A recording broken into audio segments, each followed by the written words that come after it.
നേരിട്ടുള്ള ചോദ്യം മറ്റ് തിരഞ്ഞെടുപ്പിന്റെ കണക്കിലേക്ക് വരുന്നതിന് മുൻപ് ജൂൺ 4-ാം തീയതി ഫലം വരുന്നതിന് മുമ്പ് ഇ പി ജയരാജൻ ബി.ജെ.പിയിലേക്ക് പോകുമോ?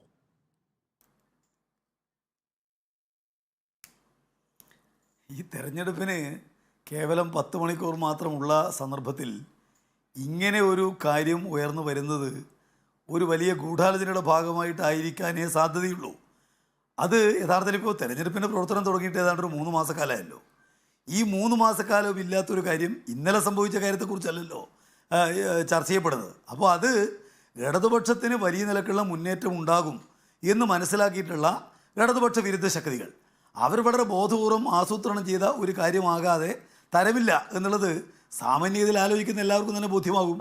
തെരഞ്ഞെടുപ്പിന് തൊട്ട് മുമ്പ് അതൊരു വലിയ ചർച്ചാ വിഷയമാക്കണമെന്ന് പ്രകാശ് ജാവ്ദേക്കറെ കാണുന്നു, തന്റെ മകന്റെ ഫ്ളാറ്റിൽ വെച്ച് കാണുന്നു, കൊച്ചുമകന്റെ പിറന്നാളിന് വന്നപ്പോൾ കണ്ടു തുടങ്ങിയ കാര്യങ്ങൾ ഇന്ന് വിശദീകരിച്ചു. അതൊക്കെ യഥാർത്ഥത്തിൽ നമുക്ക് വിശ്വസിക്കാൻ കഴിയുന്നതാണോ? മുഖ്യമന്ത്രിക്ക് പോലും അതിൽ വിശ്വാസമില്ല. പിണറായി വിജയൻ പറഞ്ഞത് ഇവൻ പാപിയോട് കൂടിയാൽ ഈ ശിവനും പാപിയായിടും എന്നാണ്. എന്ന് പറഞ്ഞാൽ വേണ്ടത്ര ജാഗ്രത കാണിച്ചില്ല എന്നത് വ്യക്തമല്ലേ അക്കാര്യത്തിൽ? അത് പുറത്തു വരുമ്പോൾ സ്വാഭാവികമായും LDFന്റെ ഒപ്പം നിൽക്കേണ്ട ചില ന്യൂനപക്ഷ വോട്ടുകളെങ്കിലും മറിച്ചു പോകില്ലേ? അല്ല, അതായിരിക്കാം ഈ ചർച്ച ഉയർത്തി കൊണ്ടുവരുന്നവരുടെ ലക്ഷ്യം. ബഹുമാനപ്പെട്ട മുഖ്യമന്ത്രി ഒരു കാര്യം കൂടി പറഞ്ഞു. പ്രകാശ് ജാവേദ്കറെ കണ്ടു എന്ന കാര്യത്തിൽ എന്തെങ്കിലും അസ്വാഭാവികമായിട്ടൊന്നുമില്ല, പരസ്പര രാഷ്ട്രീയ നേതാക്കന്മാർ കാണും എന്നുള്ള കാര്യത്തെ ഞാൻ പറഞ്ഞത് നിങ്ങൾ മറച്ചു വെക്കുന്നത് അത് മറച്ചു വെക്കേണ്ട കാര്യമില്ലല്ലോ. പക്ഷേ പ്രകാശം മാസ്റ്റർ നോക്കൂ, തന്റെ ഫ്ളാറ്റിൽ താൻ ക്ഷണിക്കാതെ വളരെ പെട്ടെന്ന് കേരളത്തിന്റെ കൂടി ചുമതലയുള്ള ഈ പ്രകാശ് ജാവദേക്കർ എത്തുന്നു. ആ ഫ്ളാറ്റിൽ, മകന്റെ ഫ്ളാറ്റിലേക്ക് എത്തുകയാണ്. അതൊരു വളരെ അസാധാരണമായൊരു സാഹചര്യമല്ലേ? കേരളത്തിൽ ഏതെങ്കിലും ഒരു CPM നേതാവിൻ്റെ വീട്ടിലേക്ക് ഒരാവശ്യവുമില്ലാതെ ഒരു BJP നേതാവ് എത്തിച്ചേരുകയും അവിടെ വെച്ച് സംഭാഷണം നടത്തുകയും ഒക്കെ ചെയ്ത് തിരിച്ചു പോവുകയാണ്. ഇത് മറ്റൊരു നേതാവിൻ്റെ കാര്യത്തിലും അത് സംഭവിച്ചിട്ടില്ല. അല്ല, വീട്ടിലേക്ക് വരിക എന്നുള്ളതല്ലല്ലോ ഉണ്ടായിട്ടുള്ളത്. ഇപ്പോൾ കേൾക്കാം, അങ്ങേക്ക് പറയാം. ഇതിൽ ഏതെങ്കിലും ഒരു വീട്ടിനകത്ത് വന്നു പോയി കണ്ടതിനെ സംബന്ധിച്ചല്ലല്ലോ നടന്നിരിക്കുന്ന ചർച്ച. രാഷ്ട്രീയ നേതാക്കന്മാർ ചിലപ്പോൾ യാത്രക്കിടയിൽ അല്ലെങ്കിൽ ചിലപ്പോൾ ചില പൊതുപരിപാടികൾക്കിടയിൽ അതുപോലെ താമസത്തിനിടയിലൊക്കെ തന്നെ പരസ്പരം ഇപ്പോൾ ഗസ്റ്റ് ഹൗസിൽ ആളുകൾ താമസിക്കുന്നു. എല്ലാ പാർട്ടിക്കാരും താമസിക്കുമല്ലോ. അവരവിടെ നിന്ന് പരസ്പരം കണ്ടാൽ മിണ്ടാതെ പോവുകയാണ് ചെയ്യുക. അങ്ങനെയല്ലല്ലോ. അപ്പോൾ വളരെ ആസൂത്രിതമായ നിലക്ക് ഒരു തീരുമാനമെടുത്ത് മുൻകൂട്ടി കാര്യങ്ങൾ ആലോചിച്ച് അങ്ങനെ ഉണ്ടായ ഒന്നാണ് എന്നുള്ളത് അല്ല എന്ന കാര്യം ഇ പി ജയരാജൻ പറഞ്ഞിട്ടുണ്ടല്ലോ. അത് അവിശ്വസിക്കേണ്ട കാര്യം എന്നുള്ളത്. പിന്നെ ഇ പി ജയരാജനെ പോലെ ഏതാണ്ട് അരനൂറ്റാണ്ടിലേറെ കാലമായിട്ട് കേരള രാഷ്ട്രീയത്തിനകത്ത് നിറഞ്ഞു നിൽക്കുന്ന ഒരാൾ, CPM-ന് വേണ്ടിയിട്ട് ഏറ്റവും ശക്തമായ നിലക്ക് നിലകൊള്ളുന്ന ഒരു നേതാവ്, അദ്ദേഹം ഈ പറയുന്ന BJP-യിലേക്ക് പോകും എന്നെല്ലാമുള്ളൊരു വാർത്ത തെരഞ്ഞെടുപ്പിന് 10 മണിക്കൂർ മുമ്പ് ഉണ്ടാക്കുക എന്ന് പറഞ്ഞാൽ അത് ബോധപൂർവമല്ലാതെ മറ്റെന്തുകൊണ്ടാണ്? പക്ഷേ ആ കൂട്ടുകെട്ടിൽ വേണ്ടത്ര ജാഗ്രത നേരത്തെയും സഖാവ് ജയരാജൻ കാണിച്ചിട്ടില്ല എന്നാണ് മുഖ്യമന്ത്രി പറഞ്ഞത്. ഞാൻ പറഞ്ഞല്ലോ, മുഖ്യമന്ത്രി തന്നെ പറഞ്ഞതാണ് അദ്ദേഹത്തെ കണ്ടു എന്നുള്ള കാര്യത്തിൽ അത് അസ്വാഭാവികമായിട്ടൊന്നുമില്ല. ആ ബഹുമാനപ്പെട്ട മുഖ്യമന്ത്രി തന്നെ പറഞ്ഞിട്ടുണ്ട്. അത് നിങ്ങൾ പിന്നെ എന്താ കോട്ട് ചെയ്യാതിരിക്കുന്നത്? നിങ്ങൾ ഈ പറഞ്ഞ വിമർശനം മാത്രമല്ലല്ലോ കോട്ട് ചെയ്യേണ്ടത്. ഇത് സംബന്ധിച്ച് എന്താണ് നിലപാട് എന്നുള്ളത് ബഹുമാനപ്പെട്ട മുഖ്യമന്ത്രി തന്നെ പറഞ്ഞിട്ടുണ്ട്. പരസ്പരം രാഷ്ട്രീയ നേതാക്കന്മാരെ കാണുക എന്ന് പറയുന്നതിൽ എന്തെങ്കിലും അസ്വാഭാവികമായിട്ട് കാര്യമില്ല. അത് പിന്നെ പറഞ്ഞിട്ടുണ്ട്. പിന്നെ നിങ്ങൾ പറയുന്ന പോലെയുള്ള ഒരു ആലോചന ഇതിൻ്റെ ഭാഗമായിട്ട് നടന്നുവെന്ന് ഏതെങ്കിലും നിലക്ക് അദ്ദേഹം പറഞ്ഞിട്ടുണ്ടോ? ഇല്ലല്ലോ. അപ്പോൾ ഇത് ഇടതുപക്ഷത്തിന് അനുകൂലമായിട്ട് പൊതുവിൽ കേരളത്തിന്റെ ചിന്തയാകത്തിന് മാറുന്നു.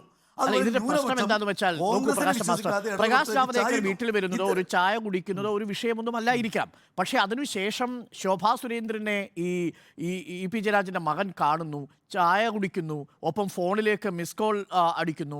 ആ ഫോണിൽ നോട്ടഡ് എന്ന് പറഞ്ഞ് തന്റെ നമ്പർ എഴുതി വയ്ക്കാനായിട്ട് ആവശ്യപ്പെടുന്നു. അതിൻ്റെ രേഖകൾ സഹിതമാണല്ലോ ശോഭാ സുരേന്ദ്രൻ പത്രസമ്മേളനം നടത്തുന്നത്. ദല്ലാൽ നന്ദകുമാറും ആ കാര്യത്തിൽ ചില സൂചനകൾ നൽകുന്നു. ഒപ്പം അത് BJP ഏറ്റെടുക്കുകയാണ്. BJP പറയുന്നു ഒന്നിലധികം തവണ ഈ പറയുന്ന ചർച്ച നടന്നിട്ടുണ്ട്, 90% BJP-യിലേക്ക് പോകാൻ തയ്യാറായിരുന്നു എന്ന് പറയാനൊരു ഇടയാക്കിയില്ലേ ആ സാഹചര്യം? അത് ഇന്നത്തെ ദിവസം LDF വളരെ ബുദ്ധിമുട്ടി തങ്ങൾക്ക് സ്വാധീനമുണ്ടാക്കാൻ ശ്രമിക്കുന്ന ഒരു ന്യൂനപക്ഷത്തിന്റെ വോട്ട് ബാങ്കിനെ അത് ഭിന്നിപ്പിക്കാൻ പോലും ഒരു ആശങ്ക ഉണ്ടാക്കാൻ ഈ വിവാദം ഇടയാക്കില്ലേ പ്രകാശം മാസ്റ്റർ? അല്ല, അതാണല്ലോ ഞാൻ പറഞ്ഞത്. അതിന് ആസൂത്രിത സ്വഭാവമുണ്ട്.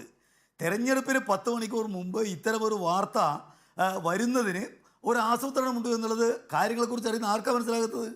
അത് വളരെ ബോധപൂർവ്വം ഇടതുപക്ഷത്തിൻ്റെ വലിയ നിലക്കുള്ള പിന്തുണ ഇവിടെ ഇടതുപക്ഷത്തിന് വലിയ നിലക്കുള്ള പിന്തുണ കിട്ടാൻ വേണ്ടി പോകുന്നു ന്യൂനപക്ഷങ്ങളുടെ ഭാഗത്ത് നിന്ന്.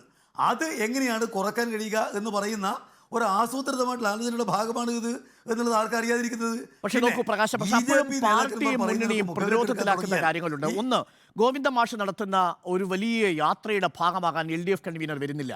ആരോഗ്യ പ്രശ്നം പറഞ്ഞ് അദ്ദേഹം മാറി നിൽക്കുന്നു. അതിനുശേഷം അദ്ദേഹം നടത്തിയ പരാമർശങ്ങൾ, പാർട്ടിക്കുള്ളിലും പാർട്ടിക്ക് പുറത്തുമായി നടത്തിയ ചില സൂചനകൾ, ഇതെല്ലാം നമ്മുടെ മുന്നിലുള്ളപ്പോഴാണ് ഈ ചർച്ച നടന്നു. വൈദേകം റിസോർട്ടുമായി ബന്ധപ്പെട്ട വിവാദങ്ങൾ, ഇതെല്ലാം തിരഞ്ഞെടുപ്പിന് തൊട്ട് മുമ്പ് ഓരോ ഘട്ടങ്ങളിലായിട്ട് സംഭവിക്കുകയും ഒടുവിൽ ഈ ബോംബ് പോലെ വന്ന് വീഴുമ്പോൾ EP ജയരാജനെ നിഷേധിക്കാൻ കഴിയുന്നില്ല. ഒടുവിൽ താൻ കണ്ടിട്ടുണ്ടെന്നും ആക്കുളത്തെ ഫ്ളാറ്റിൽ വെച്ച് കണ്ടിട്ടുണ്ടെന്നും അത് കൊച്ചുമകന്റെ പിറന്നാളിനാണ് അദ്ദേഹത്തെ കണ്ടിട്ടുള്ളതെന്നും ഒക്കെയുള്ള ന്യായങ്ങൾ പറയുമ്പോൾ നമുക്കറിയാമല്ലോ, പ്രകാശ് ജാവദേക്കർ ഒരാളെ കാണുകയും രാഷ്ട്രീയം സംസാരിക്കുകയൊക്കെ ചെയ്യുന്നുണ്ടെങ്കിൽ അതിൽ വ്യക്തമായ ഉദ്ദേശത്തോടു കൂടിയുള്ളതായിരിക്കും. ഇതന്നേ LDF കൺവീനറിന് വെളിപ്പെടുത്താവുന്ന കാര്യമാണ്. അല്ല, രാഷ്ട്രീയ ചർച്ച നടത്തിയിട്ടില്ല എന്നുള്ള കാര്യം EP ജയരാജൻ പറഞ്ഞ് നിങ്ങൾ ശ്രദ്ധിച്ചില്ലേ? അത് അദ്ദേഹം വ്യക്തമായ നിലക്ക് പറഞ്ഞിട്ടുണ്ടല്ലോ. ഇവിടെ ആളുകളെ ഈ പറയുന്ന പോലെ ഏതെങ്കിലും ചില വിവാദങ്ങളിൽ പെടുത്തി കാര്യങ്ങൾ എങ്ങനെയാണ് തങ്ങൾക്കെതിരാക്കി മാറ്റാൻ വേണ്ടി കഴിയുക, ഇത് കേരളത്തിൽ കഴിഞ്ഞ കുറച്ച് കാലമായിട്ട് നടന്നുകൊണ്ടിരിക്കുന്ന ഒരു കാര്യമാണ്. ഇവിടെ വിവാദ വ്യവസായമാണ് മാധ്യമങ്ങളും അതുപോലെ തന്നെ ഇവിടെ പ്രതിപക്ഷ കക്ഷികളും ചേർന്ന് നടത്തിക്കൊണ്ടിരിക്കുന്നത് എന്നുള്ളത് ആർക്കും അറിയാതിരിക്കുന്നത്. അതല്ലാതെ ഇപ്പോൾ ഇന്നലെ നടന്നൊരു സംഭവം നമുക്ക് മനസ്സിലാവും. എത്രയോ കാലം മുമ്പ് നടന്നിരിക്കുന്ന ഒരു സംഭവത്തെ തെരഞ്ഞെടുപ്പിന് തൊട്ട് 10 മണിക്കൂർ മുമ്പ് ഉന്നയിക്കുന്ന ന്യായം എന്താ?